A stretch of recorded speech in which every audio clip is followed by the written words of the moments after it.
right. Well, go ahead and open up and just tell us a little bit about who you are as a person and how you got into writing and being an author. Absolutely. My name is Nicholas Grady. I live in Robbinsdale, Minnesota, which is a suburb of Minneapolis. I'm a special education teacher by trade. That's my full-time gig, and I've been doing that since 2006.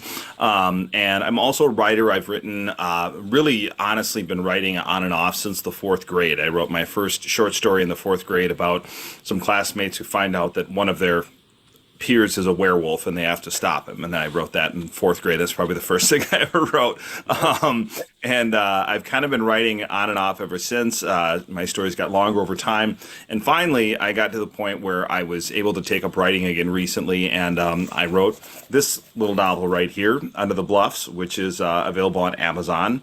This is a dark mystery suspense novel about unsolved kidnapping cases involving the abandoned caves of St. Paul, Minnesota, which there are a lot of.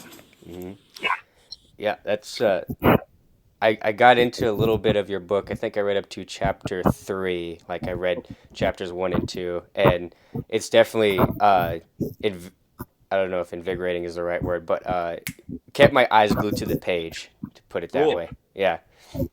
Um, and from that, I formed some questions for you. Absolutely. First one we are going to start with is in the opening to your book, you describe how there's a lot of cave systems in St. Paul and Minneapolis, as you mentioned. Um, and you describe the various uses and superstitions people have behind them. And I'm curious if you have explored some of the caves yourself, and what inspired you to incorporate them in a story. So yeah, I've explored many of them myself. I kind of started doing that.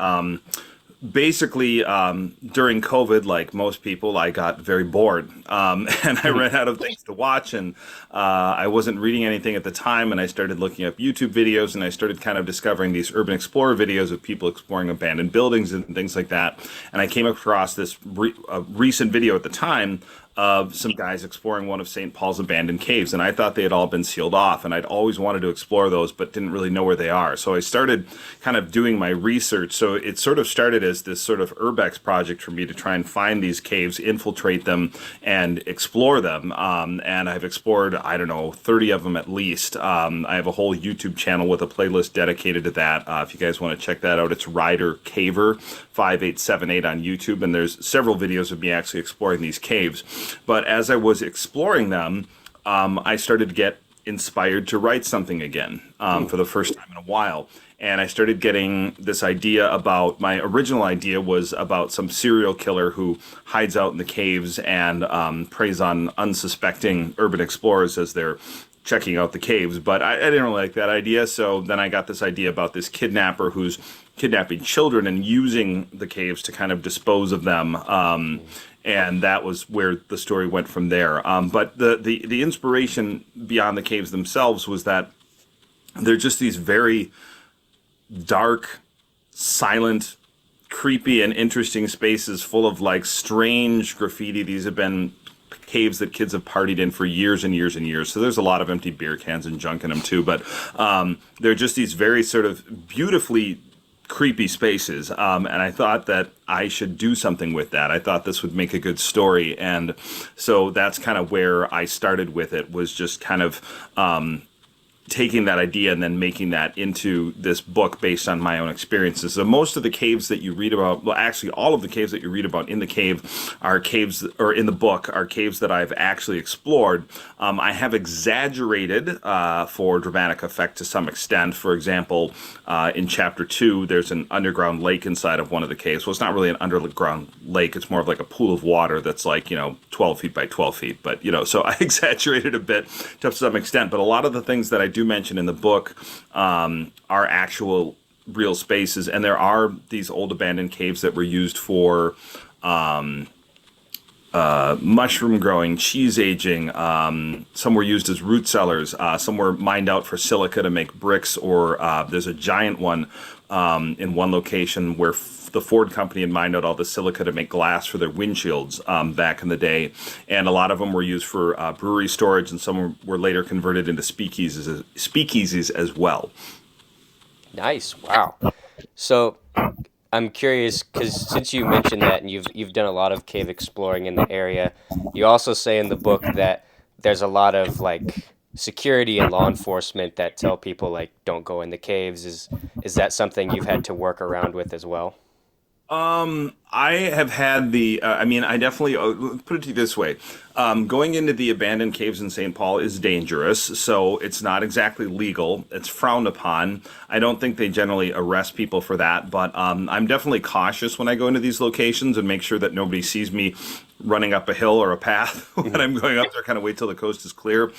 There is one cave that I explored that is actually technically on private property, and it's basically a construction yard for this company, and the cave is behind it, and they use it a portion of that cave to store some of their equipment, scaffolding, ladders, things like that. So you're technically not supposed to go in there, but I managed to get around that by going on. This is like maybe not this last New Year's, but the New Year's before, on New Year's Day. At about 8 o'clock in the morning, knowing that they'd be closed, I went there knowing that not a lot of people would be around to see me go back there. So I went on New Year's Day and explored that cave, which was definitely probably not legal. A little nervous going around that one, but I got in and out. I didn't cause any damage or anything like that, but so yeah, it's definitely frowned upon by the city of St. Paul. And in fact, recently there was a guy found. There were two kids that were exploring a cave that I've never been inside. I kind of knew of it, but I'd never been in there. And they actually did find a dead body inside of a cave. It turned out to be some guy who had gone in there and OD'd. But there's so there's that's happened before. People have died in them, and there's risk. There's Of course. carbon monoxide gas and stuff like that I carry a carbon monoxide detector when I go in, because usually it's from some idiot who made a fire inside of a cave, and then the smoke just lingers in there, and it can be very deadly, and people have died. Yeah. Not a lot of people, but enough for it to be a concern. Definitely. Yeah. Now, going off on a little tangent, just out of curiosity, I mean, there's cave systems like that across America, in particular, that I know that I've heard of, um, and I'm curious if in your explorations of it, have you ever seen anything in there that's like out of the ordinary or just like, enough to make you say like, I think we've explored this enough. I could go further, but I'm gonna go back. Yeah, sometimes it's just like I have seen some really unusual things first of all, and some of that is used in the book. Sorry, I'm got my screen flipped so you can actually see the cover right. But there's one cave that somebody they took it, must have taken it in there piece by piece, and they reconstructed a full size trampoline.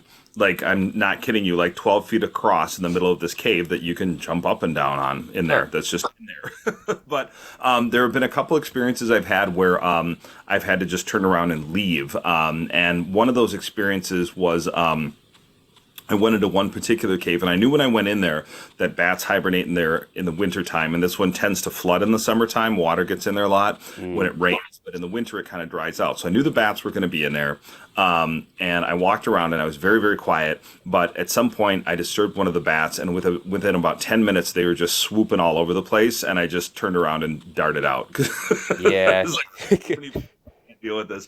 But and there have been other ones. There's one I was in where I went really deep into it, Mm. and I got to a point where I came across this really huge, amazing, large room, and it was just absolutely, just gigantic, like 40, 50-foot ceilings and this huge space, and it was really cool to walk around in. And my carbon monoxide detector wasn't going off or anything, but I just could feel. I don't know if I was tired or what, but when I was breathing, I was like, I don't feel like I'm breathing very well in here. And I think I'm just going to get out of here before things get any worse. And there have been also just some little side tunnels that I'm like, yeah, I'm not going to crawl into that. I'm not going to go into there. Probably the creepiest thing I ever experienced was the same cave that I encountered all those bats in. I was exploring it, and I didn't see it in the video until afterwards, but there's this one video, and I still have no explanation for this. I went into this cave, I was exploring it, I was filming with my GoPro camera, and I got home and I uploaded the footage and I was watching it on my TV, and I'm just talking like I normally do in the videos, and I'm like, okay, so I heard this cave isn't very big, but it's larger than I expected, and all of a sudden in the background, you just hear this and there's no explanation for it. It sounds like some demonic roar. It's on my YouTube channel. It's like a 13-second video. I think it's called like EVP Heard in Cave or something. And I grabbed my wife and I made her watch it, and she was like, "What was that?" I'm like, "I don't know. Nobody else was in that cave besides me." And she's like, "Don't ever go back to that one alone ever again." She's like, "That place is totally haunted." I'm like, "You're probably right." And some of the, I mean, people have died in these caves, so there probably is some sort of spiritual resonance in there. So that was probably the creepiest thing I ever experienced. It sounds like it, dang. But I mean that kind of thing doesn't necessarily surprise me. I'm not too big into that sort of thing, but I acknowledge that it probably does exist, and like, yeah, I just wouldn't want to Yeah. mess with it either way. I mean, I watched the video multiple times, and my wife watched it with me. And the weirdest thing is, too, is that right after you hear that sound, the camera like glitches, and it's never done that before or since. And it's a very, very weird thing. I have no explanation for it. Still don't to this day. You said Ariel asked, "Did you not hear it in person, only on the recording?" Yeah, that's the weirdest thing is when I was in the cave, I didn't hear it. I didn't hear it until I watched the recording later. So somehow the recording picked it up, but I never heard it when I was in there. Because if I had, I would have turned tail and run. Um, Dang. Well, be careful if and when you guys decide to explore your own caves. But we're going to move on to the next question. And we did kind of already just talk about this a little bit. But I'm curious, have you studied other cave systems across America, as there are several like the ones described in your book? yeah, I mean they're all over the place depending on what part of the country you're in, but not too much outside of Minnesota. I've explored several outside of the Twin Cities. There's a few down in a small town called Red Wing, and I recently found an old brewery cave in a small town called Faribault, which is about an hour south of the Twin Cities that I explored last summer. The only cave I've really been in outside of the Twin Cities was once when I was a kid. My mom and I went, and this was a guided tour, but we went on a guided tour of Rushmore Cave in South Dakota when we were out traveling to Yellowstone Park when I was probably 12 or 13 years old. Mm. Oh, nice. Right on. Um, so let's talk a little bit about your characters now involved in your story. I understand that there's a detective and there's two urban explorers that help him to solve his case. Can we talk a little bit about those guys?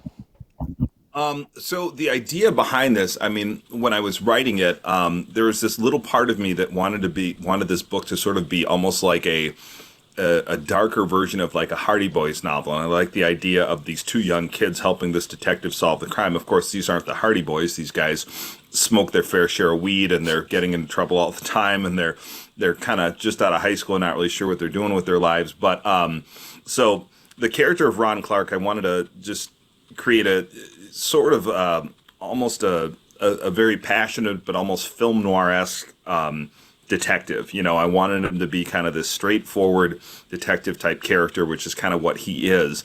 As for the two young guys, there's definitely Tony and Jeff, the way that they talk and the way they interact with each other is definitely kind of a throwback to when I was a kid and the way that my friends interacted with each other. And although I'm not necessarily wasn't the same as those characters back in those days, there's some similarities there. You know, I was big into grunge music in the 90s, as most people were. I was, you know, a skateboarder for a time being. I worked in an auto parts warehouse. They work in an auto parts warehouse. So there's a lot of my personal touches that go into those characters. To me, those two are sort of, although Ron Clark is sort of the main character, those two to me are like the heart of the story for me. Like they're sort of the driving force for some reason. I've always seen it that way.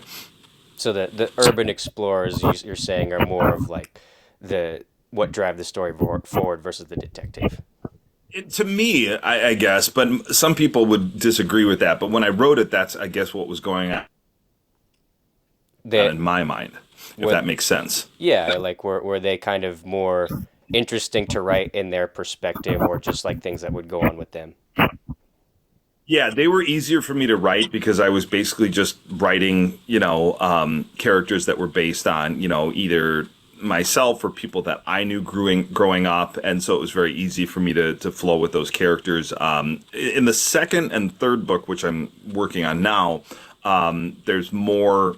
Ron's easier to write, but in the first book, it was kind of harder for me to write his character than it was for the two Urbex kids. Right on. If you want, we can maybe get a little bit into the sequels later if you're comfortable, but otherwise we'll stick to what we got Yeah. here. And let's go. We said we weren't going to ask that one. So, uh, are any of your characters based on real people? I mean, not directly, but like I said, there's a lot of things. So obviously, I already mentioned that Tony and Jeff, the two urban explorers, are based on kind of guys that I grew up and guys from my neighborhood. There's a lot of names of characters that are referenced to people that I knew, without going into too much detail. Like Ron Clark, like his last name is the last name of a friend of mine that I grew up with, a guy that I've known since kindergarten. And there's other things that I throw in. There's like certain dates that'll be like a friend of mine's birthday, or I'll use like the first name of somebody that I know and the last name of somebody else. There's a reference to, well, you've read far enough to know about the first two kids that disappear, Sally and Tim Hansen. Hansen's my wife's maiden name. So they're not real people, but they're kind of named after people. So I kind of like to do that. I kind of like to throw people's friends of mine's names into the books as characters. I don't know why I do that. It's just something I do. Oh yeah, and that's good too, especially if you incorporate characteristics about those people in the characters in your story. In some cases, that has happened to an extent. Yeah. Yeah, makes the characters a little bit more authentic and relatable, I found. Um, let's see. Back briefly to what is. So, okay, so for this next one, we're gonna go a little bit back into like what the plot is about, and it is a mystery. So say as much or as little as you want with this one, but in uh, from the first two chapters, the story seems like it's a pretty straightforward plot to follow. It seems like we'd be able to see how it's gonna go, but like getting deeper into the story, does it have any major twists or turns where like it throws us off? Definitely couldn't see that coming. Yes, there's a big plot twist that comes a little way past the halfway point.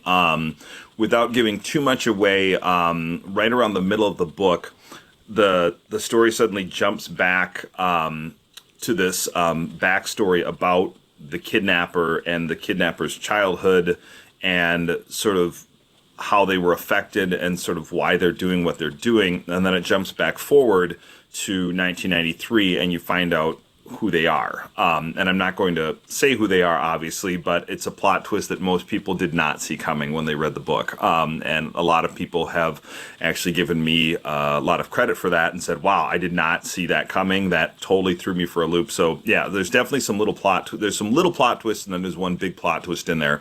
And with so yeah, so there's definitely some twists in there. That actually, the idea of that plot twist was actually given to be by my wife. I was talking to her about the book one night, and she was like, "You know what? What if the kidnapper was blank, blank, blank?" And I was like, "Oh, that's a great idea." And then I had to go rewrite the whole damn book. But I've been there. Yeah. so I was like, I hadn't thought of that. That's a great idea. I'm going to do that. I'm going to use that. So yeah, so there's definitely some unexpected plot twists that happen later in the story. A lot of people get to about that point in the book. At least some people who've messaged me or contacted me, or reviews I've read, that have said, once I got to this point, I just read the entire rest of the book. I couldn't stop reading it. So that to me is great to hear, because that means that people are enjoying the story. They want to see what happens next. They're not, I'll read this later, or bored. They're into it enough that it's like, when you're binging a TV show and you're like, I have to watch the next episode of this because I can't not watch the next episode of this. Yeah, 100%. And yeah, no, I've had many instances like that too, where like I'll, even for titles for stories, I'll just be like, I have this idea, it goes like this, I don't know what to call it, and then some family member chimes in, why not this? It's like, yeah. But I we're did your first book, by the way, too. I know we're not promoting your book today, but I did really enjoy that first book. I haven't, as soon as the Amazon situation's fixed, I'll order the paperback for the second one. But I did really enjoy that book. I think the Amazon situation is fixed because I looked up the second book just in the search bar, and I found it was the second option that came down. So Okay. that should be All right. good. Um, Good. So I do want to read the next one and the third one because I really did actually enjoy that first book quite a bit. I flew through that thing. Like I opened it up and 2 days later I was done. yeah, my friend who has ADHD, like who also struggles with reading in general, has like flew through that too. So, but That's enough about me. Enough about me. funny that you um, mentioned because now, I have a friend of mine who, a coworker of mine who read this book, and she said, "Did you deliberately write this book for?" She's like, "I know you're a special ed teacher," and she's like, "Did you deliberately write this book for people with ADHD?" And I was like, "No. Why do you say that?" And she's like, "Because you know me, I'm ADHD all day." And she's like, "And I flew through this book in one day, and I haven't done that in years." mhm. It's like, okay, well, cool. If that works, that's great. Yeah, like I did notice that your book and mine in terms of the writing style is kind of like written almost very similarly, and like I could get that sense too where I could just like pick up on every word, was able to see everything very visually, and yeah. The idea behind this was, I wanted it to be an entertaining mystery suspense novel. I wanted people to get more engrossed in the story than supposing like say the deep poetic lengthy prose or things like that. That's not the way I write. I just like to tell a story and lay it out there, and I keep it very straightforward. Hmm. And I want it to sort of read like the way that I like to read. And don't get me wrong, I like all kinds of different types of books. But when I'm able to like picture what's happening, almost like a movie rolling in my head, Yeah. that's how I want it to feel. And when I wrote this book, that's how it was feeling in my mind. And a lot of people are getting that same vibe when they're reading it, which means that it's coming across the way that I wanted it to. So, Hmm. it's not some like heavy, like, deep, story. It's just a fun, entertaining murder mystery read. And that's what it's supposed to be. Hmm. When like there are a lot of books where like it's more predominantly like this is what it should be, which is world building and just side tangents that like help you to quote unquote immerse yourself into the world of what you're reading. But Right. I mean, I personally find that to always be like something that just throws me off, and I lose track of what they're talking about at least like after the first paragraph. So, but for a lot of there's a whole audience where they love that stuff. So. Yeah. Um, I wanted to talk a little bit about how just realistic you described the casework of your detective, because just through the in the first chapter, I mean, a lot of time progresses, but at the same time, um, the way you describe how the case is handled, what he does, how slow the progress is and things like that. It seems very realistic. So I was curious if you did any research or how you were able to incorporate that realism in your story. Honest, and this is kind of silly, but my wife and I are true crime documentary addicts.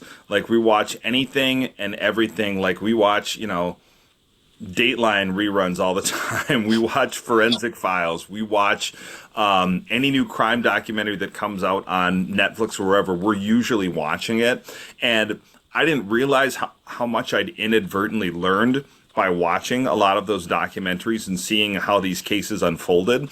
But that probably had a huge effect on the way I wrote stuff. That was actually one of the things that I was most worried about, was how realistic that would be, because I'm not an expert at that kind of stuff. But I did some research, because like the originals, the start of the stories takes place in 1983, so I had to do research on what sort of evidence tools and science were available at that time. DNA evidence wasn't really that existent in that time, or if it was very new and not very reliable. And so I had to look up a lot of things about what to make it realistic, to make it believable, to make what they're doing on the case believable. I had to so in addition to watching all of these documentaries, which I watch all the time anyways, I had to Google a lot of things. I had to do a lot of, is this realistic? Is that not realistic? Or, is this believable? Is this not believable? I've got a friend who is a firefighter and EMT, and he found it very believable too. And he's got more knowledge of that stuff than I do, in terms of how police find evidence, what they discover, the ways in which they discover stuff. So I feel like it came across. I mean, clearly you think it was very believable and realistic, which means that I did my job right. Yeah. No, that's it is kind of the funny when say it out loud like that, like you learned it through forensic files and things like that. But to be honest, I'm a little bit in a similar boat with how I incorporated stuff like that with my stories. But yeah, like you get inspired by the information you take in every day. So for sure. Yep. Um, so speaking of inspiration, what inspired your story? I mean, honestly, as I've mentioned before, the caves themselves were an inspiration to start writing something, a story about the St. Paul caves, and I wanted to write something that had to do with the abandoned St. Paul caves, but I didn't just want to write a book about a reference book or something like that, because honestly other people have already done that and they've done it much better than I could. There's a local guy, a geology professor in at the University of Minnesota named Greg Brick, and he's written like 4 or 5 books on the subject of the St. Paul caves and cave exploration in Minnesota, and I've read most of his books. And so I'm like, well, I'm not going to do that because, one, I'm not going to try and you know, dip into his bowl, so to speak. And at the same time, I wanted to do something that was a story that had something to do with those caves. So the caves were a big inspiration. And then a couple of the idea for the kidnapping thing came from actually 2 different things. One, my wife and I were watching a crime documentary again, about the origins of Amber and the Amber Alert and how that started. And I think that was on Netflix, and about that girl that went missing and how they didn't find her for a long time. And I was like, that's it. I'm like, this is going to be somebody who's kidnapping people. That's what this is going to be about. And my wife was like, that's a good idea. And like 2 days later, we rewatched a movie with Hugh Jackman and Jake Gyllenhaal called Prisoners, which also has to do with children getting kidnapped. And not that my book is anywhere close to that story, but again, it just got me again thinking about this idea of the kidnapper and involving the caves in that and tying that together. And that's basically what the story became. Nice. Is there anything you want to say about your upcoming books related to this one, 2 and 3? Sure, absolutely. So, for those of you that are watching, I do have 2 more sequels on the way to this book. So, each book is kind of its own. Well, the second book ties into the first one more than the third one does. So the second book should be coming out this spring. It's tentatively called Under the Water, Under the Bluffs Book 2. I haven't decided if that's going to be the final title yet. The second book takes place a year after the events of this book. So it takes place in 1994, and it has to do with another mystery involving people that are being attacked along the riverbanks of the Mississippi River, or the parkways, I should say, in Minneapolis, and they're disappearing without a trace, and there's some sort of strange cult that's behind it. And you find that out in the first chapter, so I'm not worried about sharing that much. You basically get that in the first chapter. But so that one should be coming out this spring. That one promises to have some pretty good plot twists in it as well. And it has... It still deals with the caves, not nearly as much as the first book, but there's definitely caves involved. And it follows a pretty similar formula to the first book. The third book, on the other hand, which I'm still working on, but I'm at least into like the 3rd or 4th draft of it, that one has very little to do with the caves, but still includes all of the same characters from the books. Now, if you've read the first book, there's a smaller character in the first book, police officer by the name of Officer John Wallace, who in the beginning of the first book basically catches Tony and Jeff trying to sneak into the caves and basically gives them a slap on the wrist and drives them far away from the caves. And he's in the book a little bit. In the second book, he becomes one of the main characters. So it's kind of like Tony, Jeff, Ron, and Officer Wallace are kind of all a big part of the second book. And then each book incorporates some new characters. And each one is a new mystery suspense. I will advise you, if you're thinking about, starting to read my books, that you definitely read this one first, particularly because the second book is a more direct sequel than the third book, meaning that if you start reading the second book before the first book, there's going to be spoilers. So there's things that are mentioned in the second book that refer to the first book that'll absolutely kill the big plot twist of the first book. And I didn't mean it to be that way. I knew I was like, I could be committing, author suicide here by putting this in the second book, but it was a necessary thing for me to continue some things from the first book into the second book and refer back to a couple things. So it just kind of ended up that way. So, so the second book should be coming out. I'm hoping for a spring release. I'm not making any guarantees because that's just how writing goes. You have to make sure it's ready before you put it out there. I don't want to put out something that's absolute crap. And right now I'm at the point where I've done everything I can with it. My wife's kind of doing her polish edit of the book, and she's busy, so she hasn't had that much time to look at it. But she's going to kind of look through it. I didn't let her do that with the first book, and I probably should have, because there's still a few errors in it. But we won't talk about those. What? We won't talk about those. It's okay. They don't exist. Indie authors, you're going to have. There's nothing you can do. You know what I mean? You're self-editing, you're self-publishing, you're self-everything. So it's not going to be 100% perfect. Heck, even somebody who's a traditionally published author, like, say, I don't know, Stephen King. I can't tell you how many times I've caught a grammar error or some sort of weird mistake in a Stephen King novel that's been out for 20 years. It's going to happen. Like, it's never going to be perfect. So that's just the way it is. George R. R. Martin, too. I can't tell you how many typos I caught in book 4 and 5 of Game of Thrones. Just, I don't know. Really rushed through it. Mistakes will happen. And, I read a lot of indie authors myself, and I have never had a problem reading an indie author's book. If it's good and there's a couple mistakes, I'm totally fine with that. You know what I mean? Like, I've read a ton of indie authors, like probably 10 or 12. I'm actually looking next to me here. I've got a stack of like 6 books by indie authors plus one I'm currently reading, which means now I'm going to take a break for a while and not order anymore for a while. But every one of them that I've read has been a good book, and all of them have had some mistakes in them, but like, if the story's good, I really don't personally care. You know what I mean? If you've got a good story and you're telling a good story and I'm engrossed in that story, I'm probably going to slip right past the grammar. That's just the way that I read. Yeah, 100%. Before I have you read your excerpt, for any people who would be watching or intrigued to read your story, since it's a dark mystery and we've established some sensitive themes, are there any trigger warnings you would give for any of your books? Yeah, the one thing you have to keep in mind with this book is I wouldn't describe this as scary. It's not horror.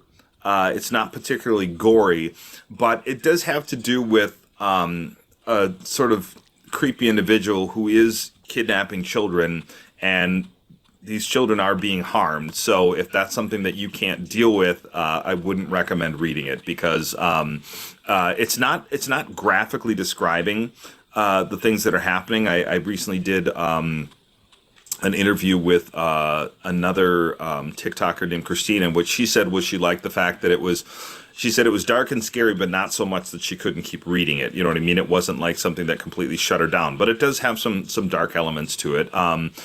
There's profanity, there's drug use, there's things like that in there too. So just fair warning before you read into it. It's probably not something you should give to a 10-year-old. But anybody, for me, and this is maybe just based on my own experience reading. I mean, I started reading stuff like Stephen King when I was, 13, 14 years old. So, I can handle, heavier, creepier stuff. So I would recommend it to, maybe ages 14 and up or so, for somebody who can handle that kind of thing.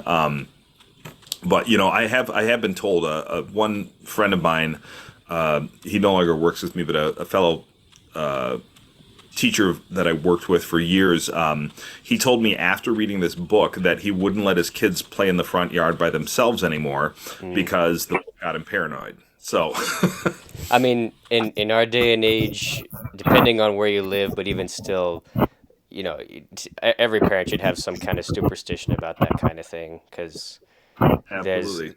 especially even in America, there's a huge trafficking problem with all that. Yep. Um, Yeah. Yeah. And this book is based in a much earlier time than that, but yeah, it's a huge issue right now. yeah. Um, well, with all that said, do you have an excerpt for us? Yeah, I can read a little bit from for you today. I got to figure out where I wanted to read from here.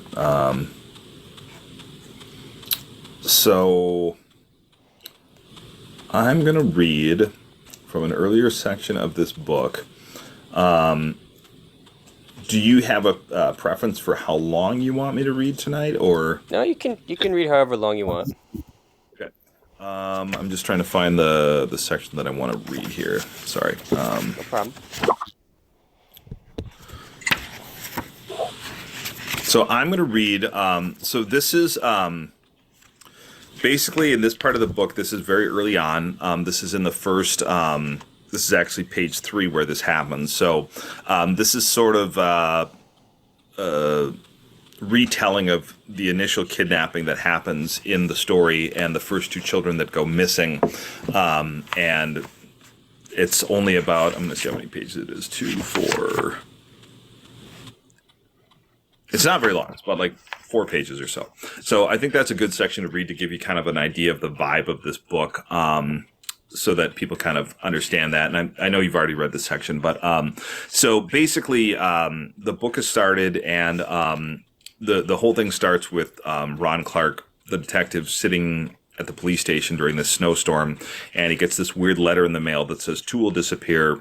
You will not find them." And he doesn't really know what to think about it. But he's a little bit concerned and thinks it's a bit strange. And this is kind of picking up with these 2 kids separately in a neighborhood in St. Paul a few hours after that's happened. So I'll just start reading. Sally and Tim Hansen were 10 and 8 years old, respectively. They both had light blonde hair and blue eyes. They lived in the Como neighborhood of St. Paul. On April 14th, 1983, they went to play in the snow at the park near their house after school with the expectation that they would come home by 5 o'clock for dinner. Back in those days, people weren't as worried about their kids going out on their own. The world was a safer place back then. Sally had a new digital wristwatch that she had gotten for Christmas, so she had no concerns that both she and Tim would be back at home in time for dinner. She checked the watch regularly, since it was such a new and unique item to her at that time. The snow was quite deep, and the 6-block hike to the park was somewhat tiring for both children, especially Tim, who was quite short for his age. He struggled to drag his feet over the deep, slushy snow and complained several times to Sally that they should just go back and play in the backyard at home. Sally explained that they were already past the halfway point, and getting back home now would just be more trudging through the snow without the reward of being able to play in the park. When they finally reached the park, they had a wonderful time, throwing snowballs at each other, catching snowflakes on their tongues, and running around the jungle gyms. They built a snowman together and had not even noticed the car parked nearby that had been sitting there the entire time with the engine running. They were being watched, and the person inside the vehicle had plans for them, but they were completely oblivious to this. They were too lost in the joyful bliss of childhood play to worry about the vehicle, or even notice it for that matter.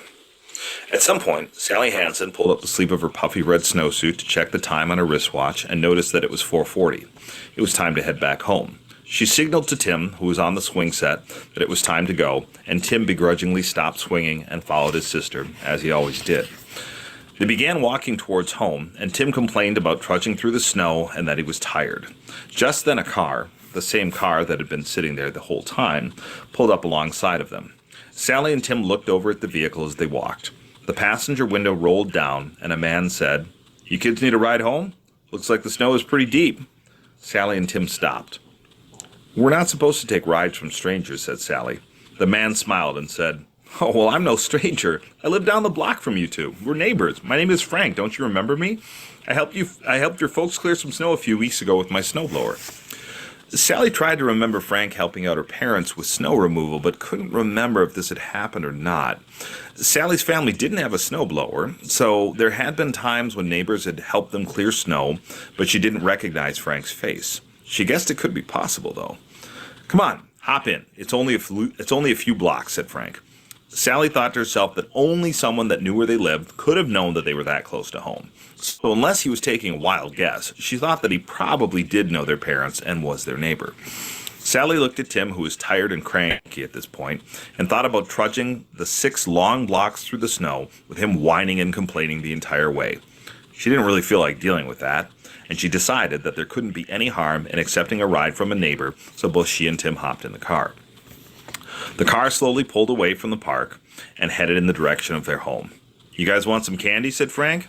Sally was going to say no because she thought it would spoil their dinner, but before she could say anything, Tim already had a piece of chocolate in his hand and was eating it. Sally figured if Tim was eating it, she might as well too, and took a piece of candy from Frank. They were about a block from home. Sally was looking out the window of the car, watching the snow fall, and she suddenly realized that she was starting to feel very sleepy. Her eyes were getting heavy, and she was having trouble keeping them open. She looked over at Tim, who was already asleep next to her.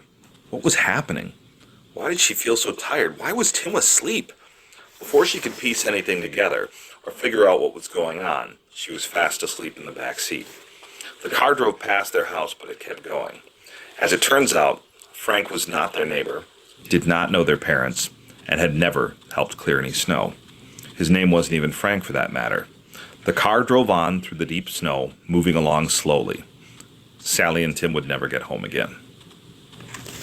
So, Yes. And that part is a little disturbing to say the least when I read through that one, yeah. yeah, it's creepy. I mean, it is, and but the thing is it does happen, and that and obviously this book is written not so much as a warning. It's written for entertainment purposes, but oh, I write bases here. I know that guy. So yeah, it's a creepy. It's a creepy book, and it has some dark elements in it like that, and there are people out there who do this, and I rarely mention this, but I was never kidnapped myself, but growing up in Minneapolis, I did have a few experiences growing up where either I by myself or I with friends were accosted by some creepy individuals, usually male. And we grew up around the lakes in Minneapolis. And so there was one time where I was riding around the lake by myself when I was little, and my mom would let me do that. I was probably 10 or 11 years old. And she was like, it's safe. You can ride around the lake and come home. And this guy rode up next to me and he chatted with me for a while. And when we got to the end of the ride around the lake, he actually asked me if I would do sexual things with him, and I said no, and I ran to the nearest person and pointed to the guy, and the guy took off. And there was another time where a friend of mine were swimming at the beach, and this guy got off of his bicycle and started swimming next to us and was just being very, very strange. And then he showed us that his shorts had gotten wet and you could see through them, and we swam away from that guy pretty quick and reported it. So I've never had anything like that happen, but I've had some weird experiences. So I don't know if that influenced. I didn't think about that until much after the book was published. But there's creepy people out there, man, and you got to watch out for them. You got to teach your kids to look out for them. Yeah, no, 100%. Because in our culture in America today, I feel like people too much enforce the idea, oh, like we shouldn't talk about XYZ, or we shouldn't bring that up because it's traumatizing, or it's too sensitive, whatever, it's too dark, they're not old enough to understand that. Well, it's like if you don't try and teach, especially if you have children at a young age, what certain dangers and certain concepts are, and they get put in a situation like that in the real world, they're not going to know how to properly respond to it, and they may as well fall victim to something terrible, if that makes Right. sense. Yep. So I was just responding to a comment somebody from Minnesota.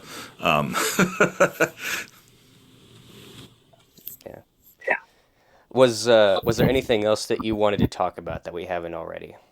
Not really. I mean, I think we've kind of covered the bases here. But I do really appreciate you having me on. Obviously, anybody who's watched the live tonight, I do hope you will hop onto Amazon and check out a copy of my novel, Under the Bluffs, and give it a read. There will be two more sequels on the way.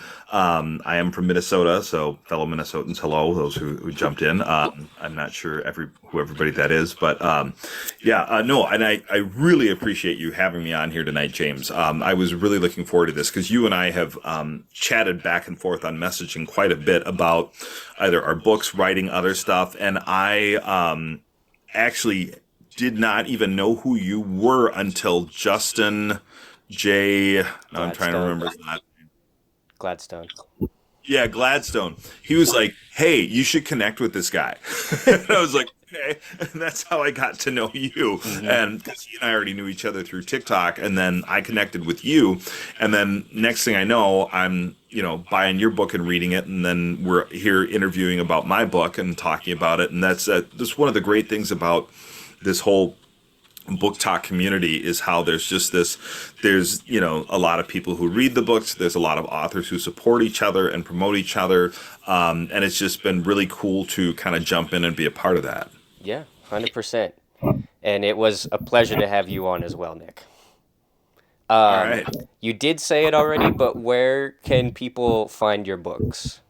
Yes, my book is pretty much. I mean, there are a few expanded distribution sites, but don't buy it through them because they're going to either charge you more or I won't make as much. Yes, it is on KU. So my book is available on Amazon. It's available on Kindle Unlimited. And I believe the Kindle version is on a Kindle Countdown deal. So I think it's only $3.99 right now. And then there is a paperback available as well.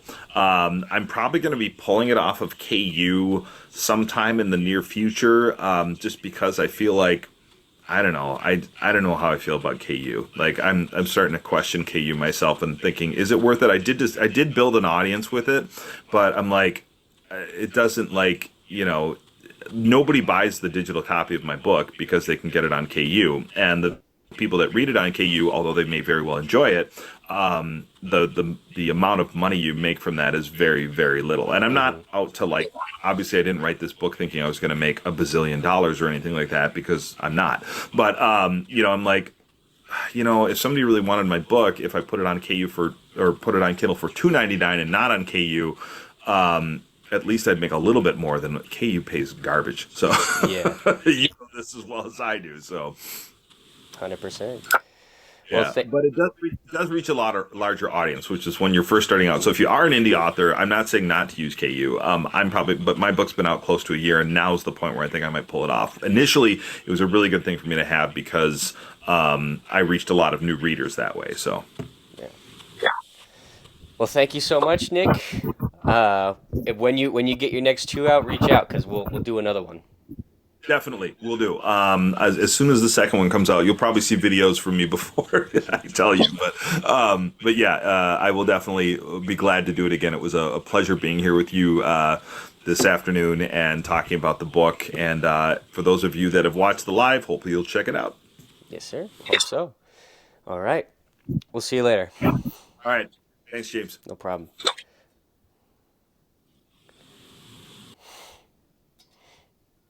Boom.